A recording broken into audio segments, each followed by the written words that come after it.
At this point, let us look again at the transition from the theoretical description of phenomena to the way of practice, a transition that can be explained by different formats. The Buddha described two modes of practice. 1. Wrong practice, micca patipada, the incorrect path, the path giving rise to suffering.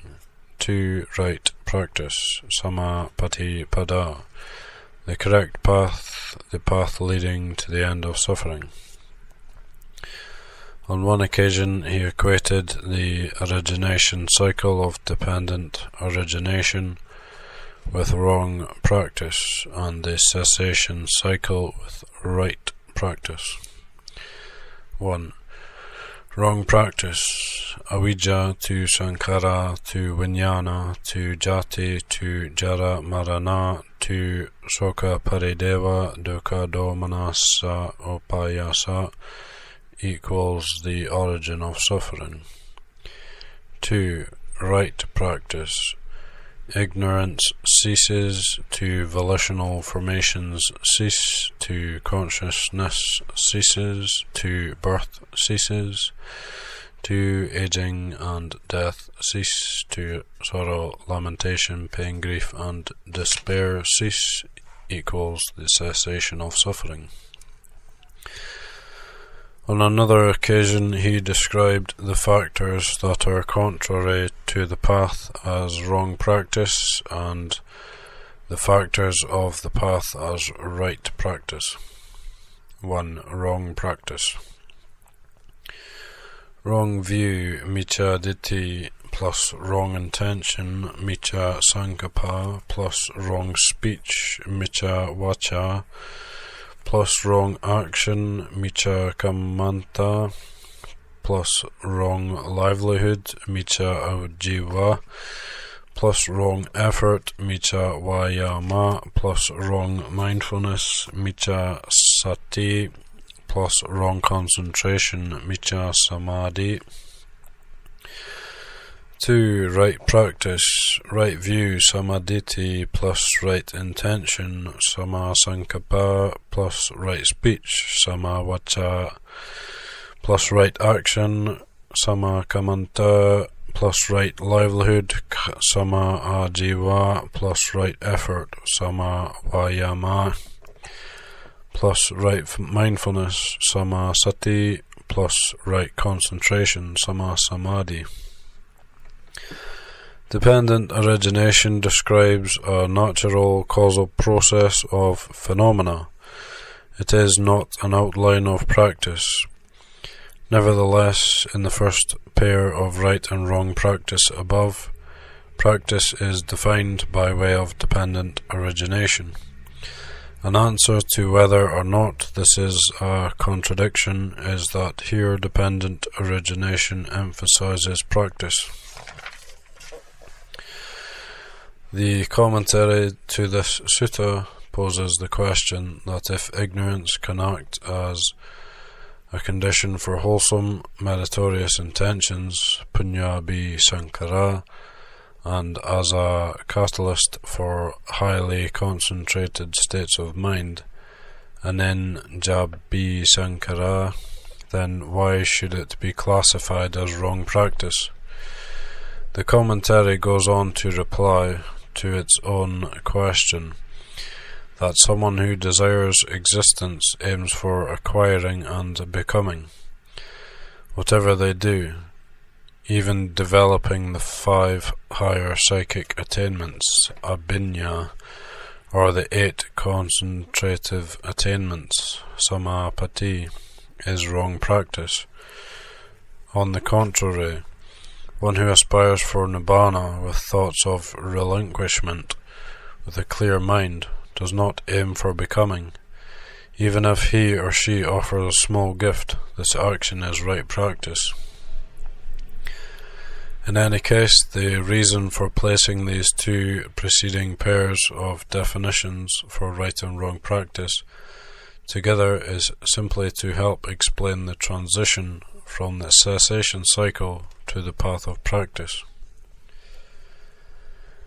We can observe here, however, that besides describing a positive cycle, a correct form of practice, the Buddha also described a negative cycle and an incorrect form of practice. 10. Breaking the cycle. The Buddha described another format for the cessation cycle of dependent origination. The initial part of this format begins with the standard origination cycle, from ignorance to the arising of suffering.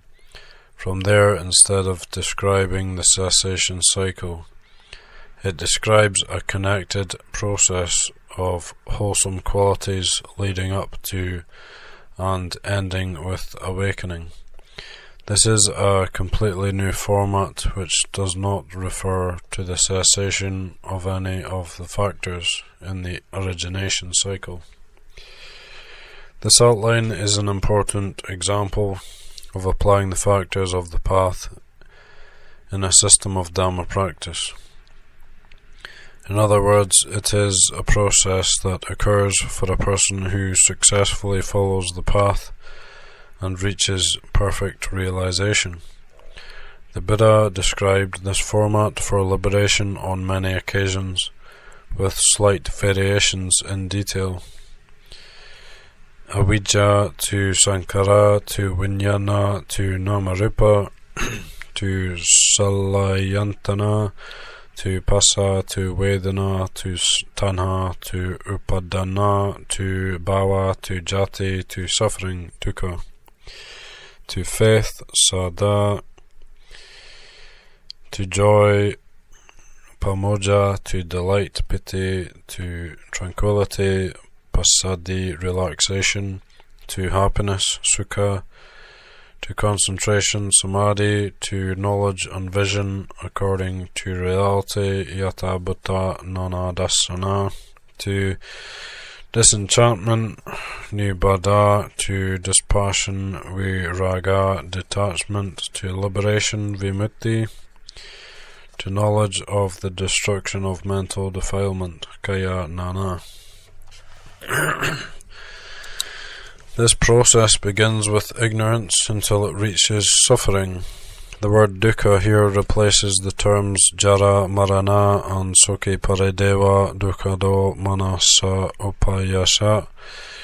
But from this point, instead of linking with ignorance and resuming the cycle of ignorant origination, it proceeds in a wholesome, positive direction, with faith taken over from ignorance. It finally reaches knowledge of the destruction of the taints and does not link up with ignorance again. If one counts suffering as the pivotal factor, the number of factors both preceding and following suffering is identical. This new outline can be divided into two parts. First, from ignorance to suffering. Second, from faith to knowledge of the destruction of the taints. In the second part, faith replaces ignorance as the initial factor. Referring back to an earlier section in this book, one can recognize that faith here is equivalent to a disciplined or weakened form of ignorance. At this stage, ignorance is no longer totally blind, but is imbued with a grain of understanding, which buds as an aspiration to reach a virtuous goal and blossoms into true knowledge and complete liberation. In this instance, when the cycle has proceeded from ignorance and reached suffering, one seeks an escape. One receives correct instruction and considers carefully the law of cause and effect, and one has gained confidence in goodness, the arising of faith, sada. Then there will arise joy, contentment, and a determination to gradually advance in virtue until the end is reached. The second part of the new outline is in fact the same as the standard cessation of cycle of dependent origination. Ignorance ceases to volitional formations cease, to consciousness ceases, etc. This new outline merely describes the prominent factors of the cycle in greater detail, and emphasized the connection between the origination cycle and the cessation cycle. In the Neti Pakarana, the following teaching by the Buddha is interpreted as a transcendent form of dependent origination, i.e. the mode of cessation. Virtuous conduct, Ananda, has the benefit and reward of non-remorse. Non-remorse has the benefit and reward of joy. Joy has the benefit and reward of delight. Delight has the benefit and reward of tranquility. Tranquility has the benefit and reward of happiness. Happiness has the benefit and reward of concentration. Concentration has the benefit and reward of knowledge and vision of things as they really are. Knowledge and vision of things as they really are has the benefit and reward of disenchantment. Disenchantment has the benefit and reward of dispassion. Dispassion has the benefit and reward of the knowledge and the vision of liberation. In this way, Ananda, virtuous conduct, brings the succeeding qualities to perfection, for reaching step by step the fruit of arahantship. This teaching can be illustrated easily as follows. Virtuous conduct to non-remorse, to joy, to delight, to tranquility, to happiness, to concentration, to knowledge and vision of things as they really are, to disenchantment, to dispassion, to knowledge and vision of liberation. This process is almost identical to the outline above, except that it begins with moral conduct and non-remorse instead of faith, and it only describes the cessation cycle. It does not refer to the origin of suffering. It is fair to say, however, that the meanings of the two formats are essentially the same. The first format focuses on a situation where faith is the predominant factor. When a person has faith in virtue and confidence in the law of cause and effect, this state of mind is connected to conduct. Faith is supported by virtuous conduct and thus leads to gladness. The second format focuses on conduct as the predominant factor. In this situation, the mind has a foundation of faith and confidence, which promotes virtuous conduct. Virtuous conduct leads to an untroubled mind. One has self-confidence in one's good actions. This self-confidence is an attribute of faith, saddha, which also leads to gladness. The following factor. The final factors of the first format end with liberation and with knowledge of the destruction of the taints, while the second format ends with knowledge and vision of liberation. These two endings are identical in meaning. The second format combines liberation with knowledge and the destruction of the taints into a single factor. There is another outline similar to the one beginning with faith, but here faith is replaced by wise reflection, yoniso mani sakara. Wise reflection to joy, to delight, to tranquility, to happiness, to concentration, to knowledge and vision according to reality, to disenchantment, to dispassion, to liberation. This teaching does not introduce a radically different idea. the process simply begins with a person's ability to analyze and to apply wisdom to investigate cause and effect.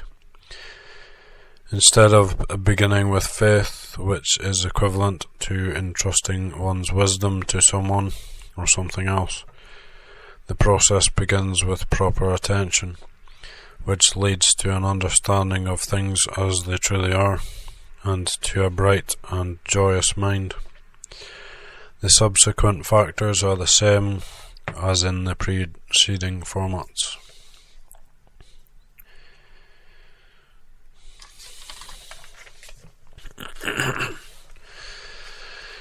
These processes of cessation shed light on the path of practice and on the tasks required by human beings.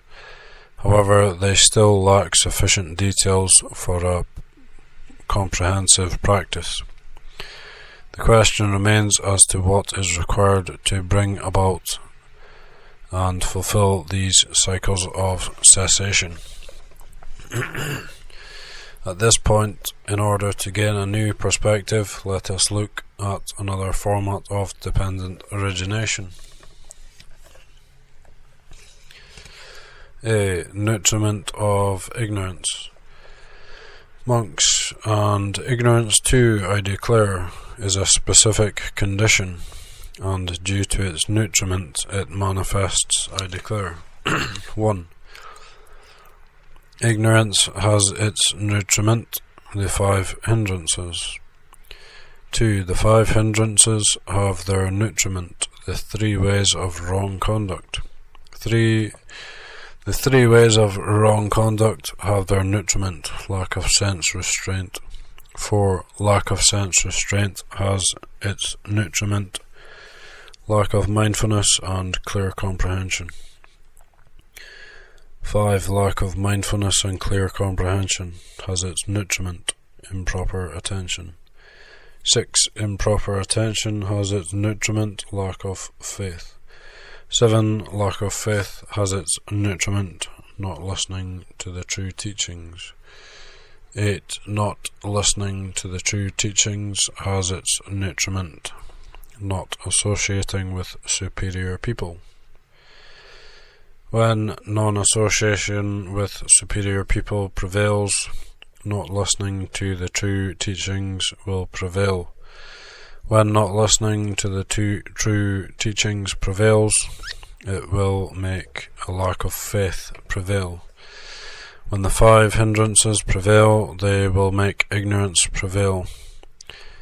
In this way, ignorance has its nutriment and becomes complete. B. Nutriment of knowledge and liberation. 1. Supreme knowledge and liberation have their nutriment, the 7 factors of enlightenment. 2. The 7 factors of enlightenment have their nutriment, the 4 foundations of mindfulness. 3. The 4 foundations of mindfulness have their nutriment, the 3 ways of good conduct. 4. The 3 ways of good conduct have their nutriment, restraint of the senses. 5. Restraint of the senses has its nutriment, mindfulness and clear comprehension.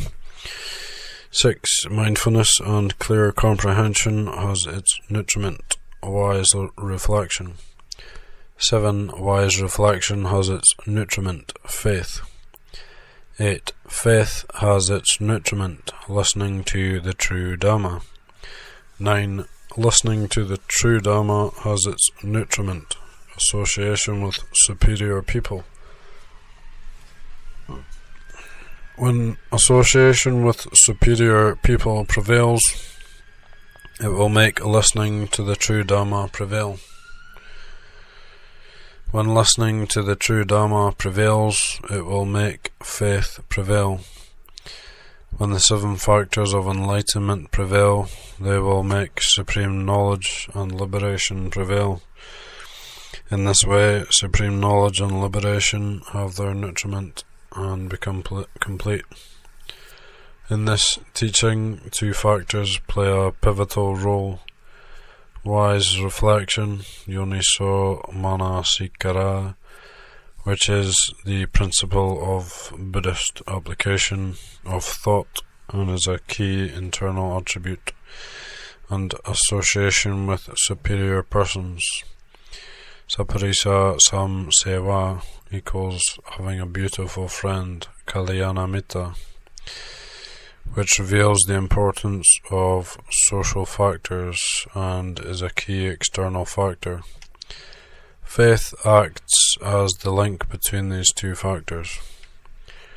The various outlines of the cessation cycle mentioned above, along with particular forms of practice, can be summarized as follows. A. The cessation cycle and the path of practice. Cessation cycle of dependent origination. Ignorance ceases to volitional formations, cease to consciousness, ceases to birth, ceases to aging and death, cease to sorrow, lamentation, pain, grief, and despair, cease equals the cessation of suffering. The middle way, right view plus right intention plus right speech plus right action plus right livelihood plus right effort plus right mindfulness plus right concentration to cessation of suffering. B. The cessation cycle is explained as a process of wholesome qualities leading to liberation, in which suffering is the starting point. This cycle proceeds in an opposite direction to the origination cycle of suffering. Ignorance to suffering, to wise reflection, faith, virtuous conduct, and non-remorse, to joy, to delight, to tranquility, to happiness, to concentration, to knowledge and vision according to reality, to disenchantment, to dispassion, to liberation, to knowledge of the destruction of mental defilement. C. A gradual way of practice comprised of subsidiary factors of the path. This way of practice is not an automatic causal process, but each step of this process acts as a support for the subsequent stages of practice. Here is an example of this outline. Mutually sustaining qualities, association with superior people, to listening to the true Dhamma, to faith, to wise reflection, to mindfulness and clear comprehension, to sense restraint, to good conduct, to foundations of mindfulness, to factors of enlightenment, to supreme knowledge and liberation. The placement of path factors into a way of practice, as shown above, can result in many different detailed stages of practice, corresponding to the specific objective and emphasis of the compiler. The stages of practice, however, generally conform to the framework and sequence of the threefold training: moral conduct, concentration and wisdom, which is a key principle in the application of the path factors in Dhamma practice. Following is a brief summary of three further examples of the last outline of practice, which are mentioned frequently in the scriptures. 1. The fulfillment of the holy life, brahmacharya, moral conduct. Encountering the Buddha equals association with superior persons, to listening to the Dhamma, to faith, to going forth as a monk, to noble moral conduct, the happiness of leading a faultless life, anavajja sukha plus concentration, restraint of the senses, untarnished happiness, avayaseka sukha plus mindfulness and clear comprehension, plus contentment, santosa plus to developing concentration in secluded places, 2. Eliminating the hindrances equals joy pamoja. 2. 4 jhanas equals the bliss of jhana, jhana sukha. 2. Wisdom, 3 kinds of supreme knowledge, vidya, or the 6 kind of direct knowledge, abhinya, or the 8 kinds of supreme knowledge, to liberation, to knowledge of the destruction of the taints. 2. 7 kinds of purity, moral conduct. 1. Purity of moral conduct, sila visuddhi, equals pure conduct in accord with a person's personal circumstances. 2. Concentration. 2. Purity of mind, citta visuddhi, equals access concentration and higher forms of concentration. 2. Wisdom. 3. Purity of views, ditthi visuddhi, equals knowledge of mind and body. 2. 4. Purity of knowledge leading to the end of doubt, Tarana Visuddhi, equals an understanding of dependent origination. 2. 5. Purity of knowledge regarding path and not path, Magga Yana Dasana Visuddhi, equals encountering and going beyond the defilements of insight, Vipassana Nu Pakilesa. 2. 6. Purity of knowledge of the way of practice, Patipada Yana Dasana Visuddhi, equals insight knowledge, Vipassana Yana. 2. 7. Purity of knowledge and vision, Yana Dasana Visuddhi, equals path knowledge, Magga Yana. 3. 15 modes of conduct and the 3 kinds of knowledge. 15 modes of conduct equals moral conduct and concentration. Practice of a trainee, Sikha Patipada. 1. Perfect moral conduct, Sila Sampada, plus 2. Sense restraint, plus 3. Moderation in eating, Bhojane Mata Nutta, plus 4. Practice of wakefulness, Jagariyanu Yoga, plus 7 essential qualities, Buddhadhamma. 5. Faith. 6. Moral shame. 7. Fear of wrongdoing. 8. Great learning. 9. Energy. 10. Mindfulness. 11. Wisdom. And 12 to 15. 4 jhanas.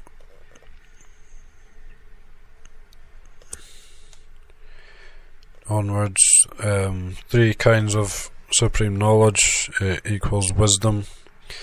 Occasionally the Buddha emphasized the development of wisdom. For example, gradual training, anupabasika, or gradual practice, anupabapadipada. Faith in a teacher, to 1 seeks out the teacher, to 1 approaches the teacher, to 1 is eager to listen to the teacher, to 1 listens to the Dhamma, to 1 memorizes the Dhamma, to 1 examines the meaning of the teachings, to 1 gains a reflective understanding of the teachings, to enthusiasm, to perseverance, to 1 examines the truth and gains a clear understanding, to resolute effort, to 1 penetrates the truth with wisdom. A well-known teaching that applies to daily life is the teaching on the 10 righteous ways of conduct, Dhammacharya, which are also known as the 10 wholesome ways of action, Kusala Kampata. In the Pali Canon, these qualities are sometimes referred to as noble qualities, Arya Dhamma. The commentaries refer to them as human qualities, Manusa Dhamma. This teaching is an example of applying the factors of the path to Dhamma practice. Righteous ways of conduct, Dhammacharya, moral conduct.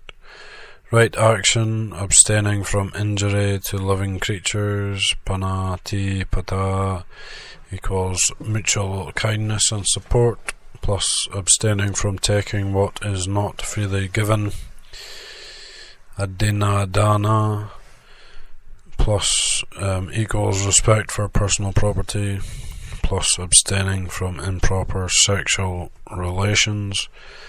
Kamesu michachara equals not violating cherished persons, plus right speech. Abstaining from lying. Musawada equals truthful speech, plus abstaining from malicious speech. Pisunawacha equals harmonious speech, plus abstaining from harsh speech. Parusawacha equals polite speech, plus abstaining from frivolous speech, equals reasoned, constructive speech.